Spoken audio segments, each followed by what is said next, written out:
would not be able to provide any documentation at all. So here, see, self-regulation is something which is not only required in judiciary but in every org.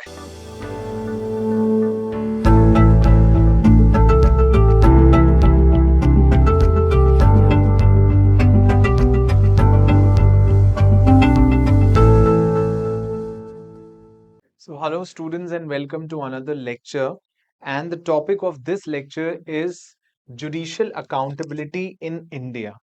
See, democracy is all known for accountability, that there should be collective responsibility and accountability of the elected government towards the people of this country, and that this is already enshrined under the Indian Constitution. This principle of collective responsibility, which is even known as the bedrock of democracy. If there is no accountability, then there is no democracy. Democracy is all based on accountability. That whoever is elected to the power by the people of a country, they are answerable to them in return for what they have done for the people. Okay, so that is why a very famous definition, a cliche rather, of Abraham Lincoln, that a democracy is a government of the people, by the people, and for the people.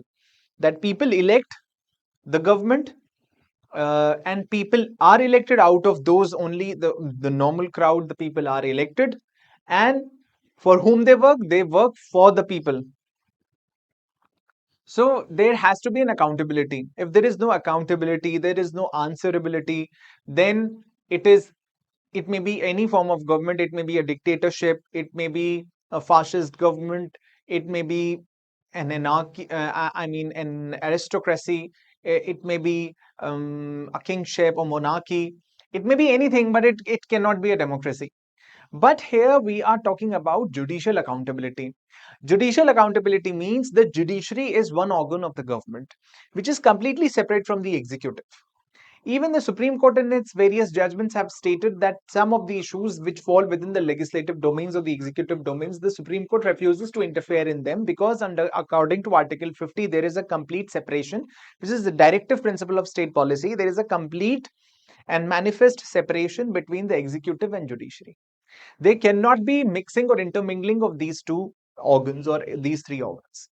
These three organs are separate, and executive is completely separate from judiciary. So even in the judicial appointments, executive has least interference. That is why the collegium system works at its best to ensure the maximum exclusion of the executive in the process of appointment of judges of the high courts and the Supreme Court. But still, even after so much of checks and balances, the question is whether judiciary, whatever it does, whether it is accountable to the people of India, to the people of the country, because it is sitting there to interpret the laws of the country. It is sitting there to interpret the constitution of the country in a way that the welfare of the people is maximized. And if the rights of the individuals or rights of the people or the welfare of the people is not saved by the judiciary, and if it fails to become the guardian of the constitution or guardian of the rights of the people, then it has to be accountable.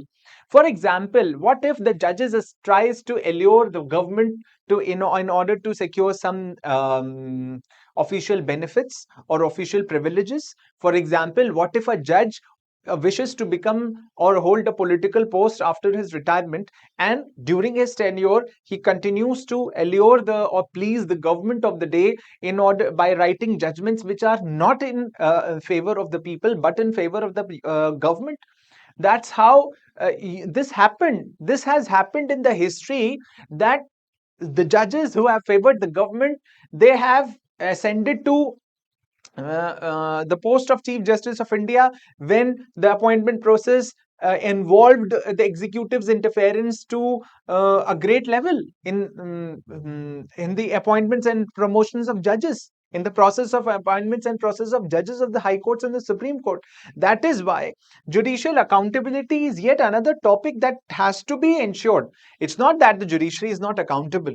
It's not that. Judges, they are the final interpreters of the constitution. There's nobody above them, but at least there should be some accountability. What if the judge's personal opinion comes in between and he writes something which is not in accordance with the constitution? What if the judges at the trial courts, they dispose of the matters according to their own whims and caprices, and do not go into the merit of the case, which happens quite often, because there is no accountability. There is no one above them who is going to question them that why have you done this. Most of the bail petitions are rejected in the trial courts in India because the judges in the trial courts are completely disinterested in granting bails to the people without going into the merit of the case. If they see that the charge is serious, however fake that might be, does not matter to them. What simply matters is the charge. When they see the charge is serious, the bail has to be rejected. They don't go into the merit of the case. And this is how they work against the welfare or the rights. They go against the rights of the people. That is a dangerous precedent. So, the legal system's functionality relies on public acceptance and adherence to the court decisions, ensuring fairness and impartiality of magistrates and judges and avoiding weakening convictions. The judiciary has a remarkable role to play in articulating and enhancing constitutional values like equality, justice, and democratic principles. The complex relationship between sovereignty and liberty is a major global political issue today. A state that exercises its sovereignty has the fullest power to limit and impose restrictions on an individual's freedom. Constitutional principles and political philosophies have sought to strike a balance between the two extreme ends since the beginning of the time. So, what is judicial accountability? The concept of judicial responsibility is unclear. Right now, we do not have a proper mechanism. If you ask me, if you ask anyone, what is the mechanism for ensuring judicial accountability? We have no mechanism right now. I must say this straightforward in a very straight-jacketed manner to you that we have no mechanism right now to ensure judicial accountability, but it is an issue. We have no mechanism, an issue with no mechanism, an issue with no solution right now. The concept is a developing notion, the exact details of which remain uncertain at this point. When judicial accountability is mentioned in the literature, it is typically not defined but rather attempted to be conceptualized. How it has to be conceptualized, how it has to be framed, how this framework has to be structured in a way to ensure judicial accountability to the people and also maintaining the dignity of the court. That's very important. Principles of judicial duty should include those that align with the roles of the magistrates about admitting impartiality and administering justice. The people seated in these administrative positions exercise their administrative power, and it is because of their exercise and operation of such powers that the legislature, executive branch, and judiciary, the three branches of democracy, can operate without obstruction. Okay. Now, frameworks or processes of responsibility contain significant elements that have the power to undermine or reinforce legal sovereignty as well as community confidence. It's critical to realize that there are variations in how judge accountability is articulated to differentiate various systems of responsibility. The way a judge utilizes their authority determines the responsibility of a judgment. See, if you are a judge of any court and you are sitting on your chair and you are writing a judgment, then it should come from within yourself that you own a responsibility of all the people who are associated with the judgment and also to the entire country, because you are not only delivering one single judgment which is concerned with two or more parties. No, you are writing a judgment which is going to set a precedent for the entire nation. Okay, every judge should feel this responsibility from within. Okay, judges in the legal system need to have their own structure, legal regulations, and procedures.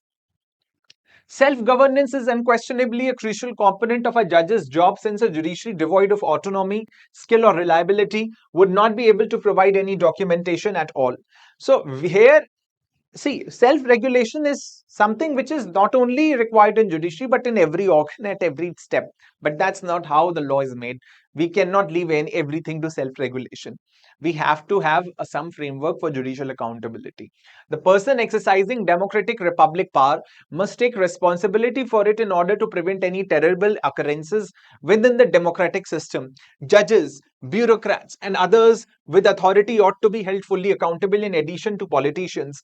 The administration of justice by the courts is handled by the judicial system.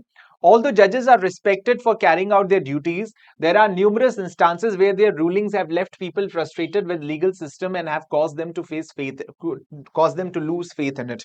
See, that's a very heavy phrase, but with utmost respect to the judiciary of the country, I must tell you, as a practicing advocate, the precedents that I have witnessed in the court, Supreme Court, while working in the Supreme Court, what I see, that Supreme Court is very liberal in granting bails to the people. But at the same time, the trial courts are exactly opposite of it. The trial courts and the high courts, they are a little reluctant while granting the bail. The trial courts are completely disinterested, as I have already told you, in granting bails to the people. What they see is the charge or the seriousness of the charge. They are not interested in getting into or delving into the merits of the case. Without going into the merits of the case, they simply decide that if the charge is of rape or if the charge is of murder or half murder, the bail has to be rejected. That's what they think. They don't think and they don't ponder over what already the Supreme Court has already stated in its numerous judgments, which are already binding upon them, that bail is the rule and jail is the exception. You cannot hold an accused or an under trial prisoner or an under trial behind the bars without going into the merit of the case to find out. Only you can reject the bail only if there are certain grounds for it. If there is a reasonable fear that he is a habitual offender and he is going to tamper with the evidence, or he is going to abscond, or he is going to commit some other crime which is going to be very dangerous. If these are the genuine grounds and reasonable grounds for the person to believe, then for the judge to believe, then the judge may reject the bail, and that's very genuine. But without going into the merits of the case, without looking at at how the charges are, fakeness of the charges or falsity of the charges, they simply say that if the charge is of rape, if the charge is of murder, it has to be rejected. That's how, these kinds of behaviors, they shatter the faith of the people that they have in the judiciary. Okay. Since this is an undesirable circumstance, judicial accountability has been needed.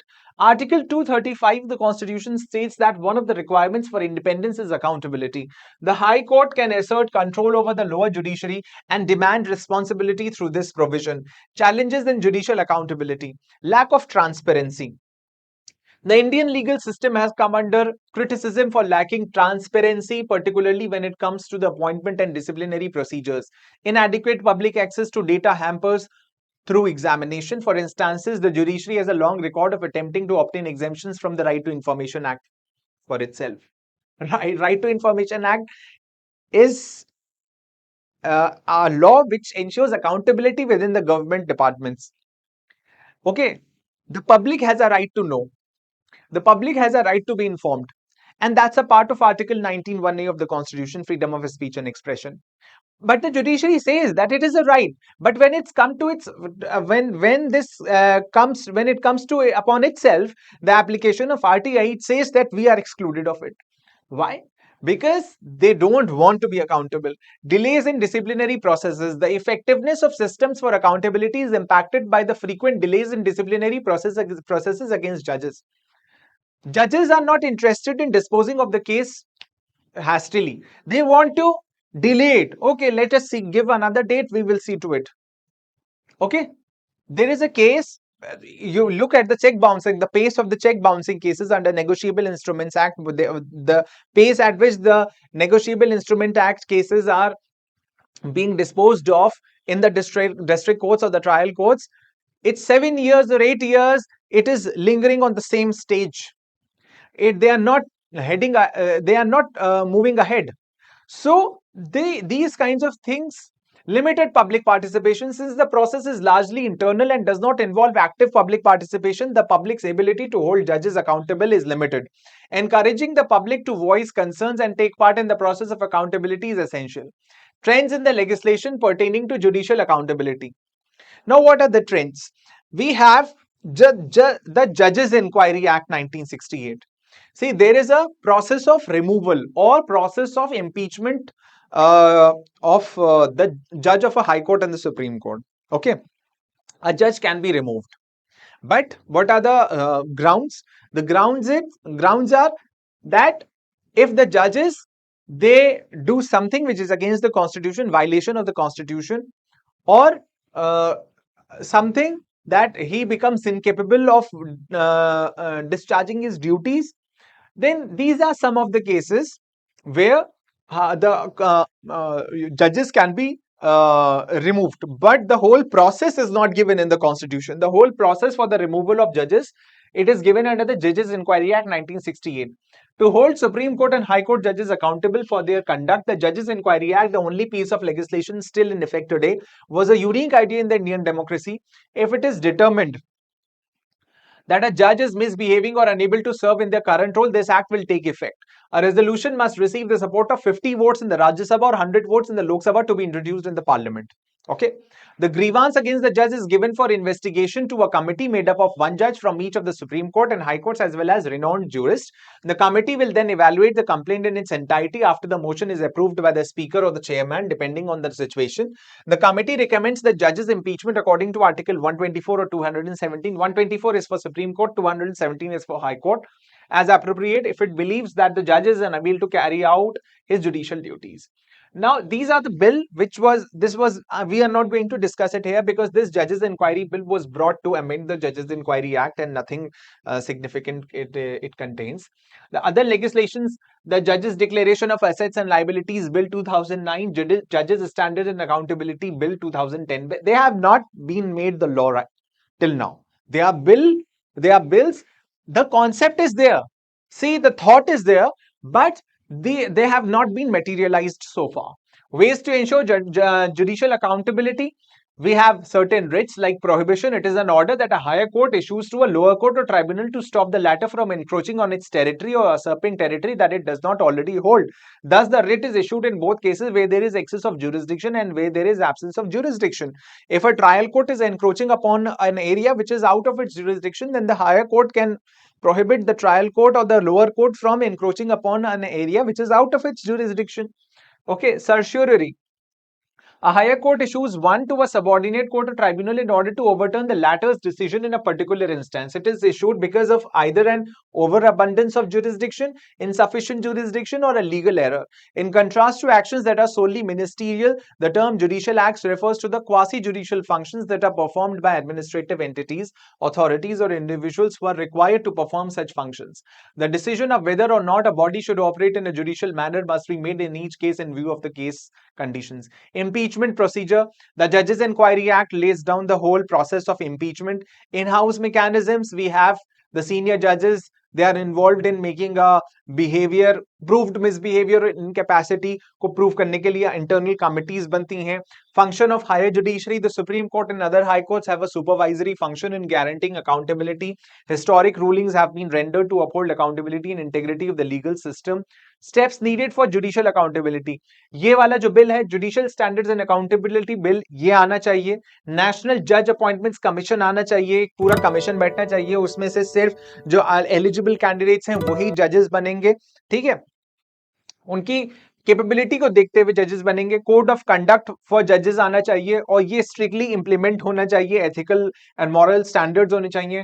Assessment of judicial performance होना चाहिए कि आपने कितने judgements दिए, आपका क्या record है, कितने डिलेज करे आपने, क्या आपका प्रोफेशनल बिहेवियर है. ये सारी बातें इसमें होनी चाहिए, तभी जुडिशियल अकाउंटेबिलिटी इंश्योर हो पाएगी. So that's all in this lecture. Thank you. 2021 Justice Kohli was elevated, like she served from January 7, 2021 to August 25, 2021. She served as the Chief Justice of the Telangana High Court at Hyderabad. And then Justice Kohli was elevated as a judge of the Supreme Court on August 26 and took oath on August 31, 2021. During her tenure at the top court, she authored 40 verdicts and was part of the benches that delivered judgments in approximately 208 cases. Let us explore some of the important rulings where Justice Kohli was a part of the Supreme Court bench. Legislative and executive powers of the Delhi, or powers over services of Delhi government. Now this was a judgment which was a clear and a very very intense fight between the Delhi government and the central government. You have been knowing this, that the Delhi government which is ruled by the Aam Aadmi Party currently in power, and the central government which is ruled by the BJP, they are in complete and a direct conflict with each other. They are like and you have been knowing this, that Delhi is not a complete state. It is also a union territory. So some of the powers, they are within the jurisdiction of the central government, while some of them are within the jurisdiction of the state government. And the question is that there is a constant struggle between the Delhi state government and the central government over fighting over these powers. The question is that these tussles uh, are not, these tussles can be avoided only in a case where the Delhi state government and the central government has only one party. Like for such a long period, there was Congress in power from 2004 to 2014, and also that in the daily state it was ruled by Congress. तो कभी कोई परेशानी हुई नहीं.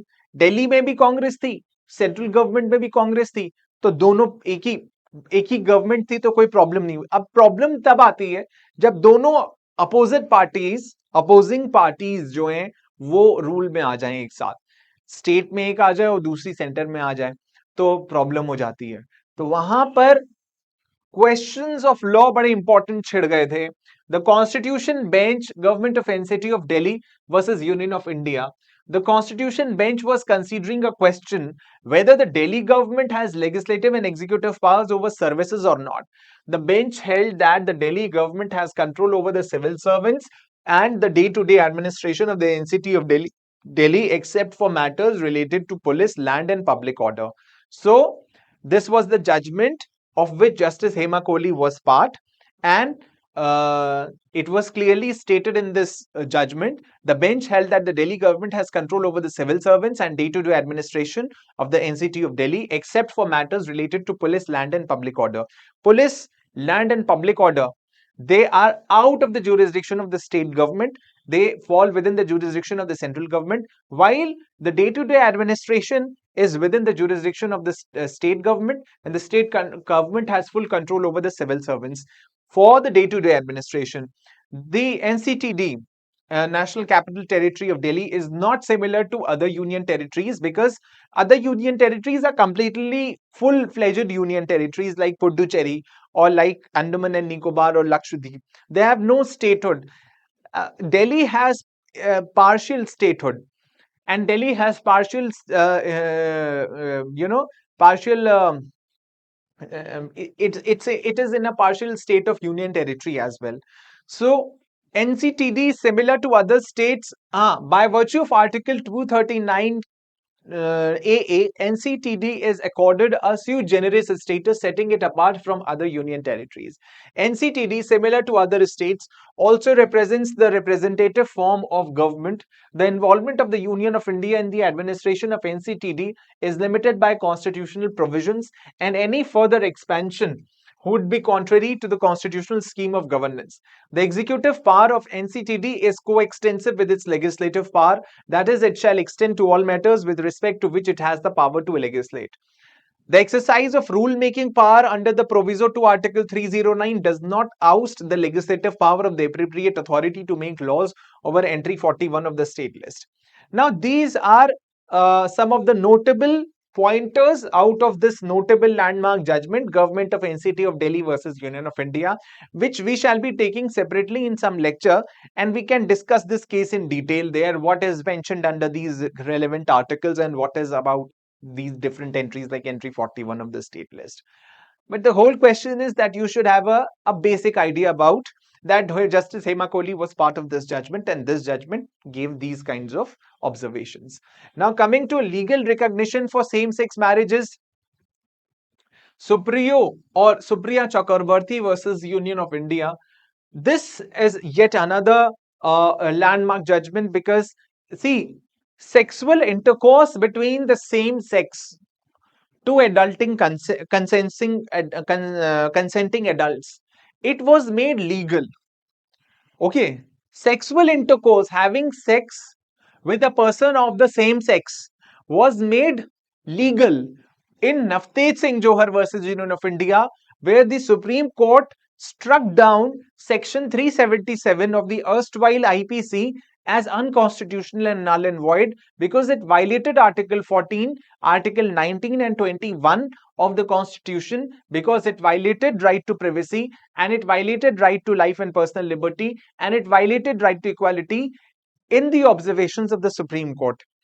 So, having sexual intercourse is something different, but legal recognition of the same sex marriages is something different.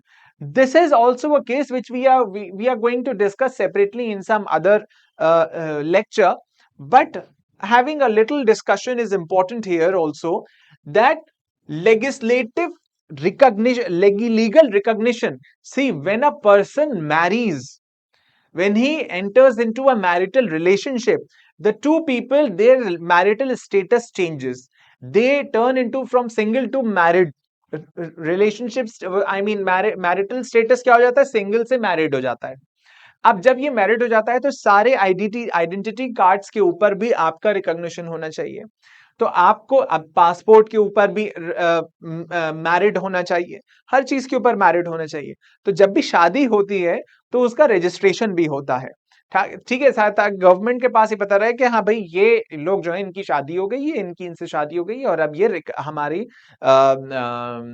Law के eyes में recognized शादी है, and they are validly married as per law.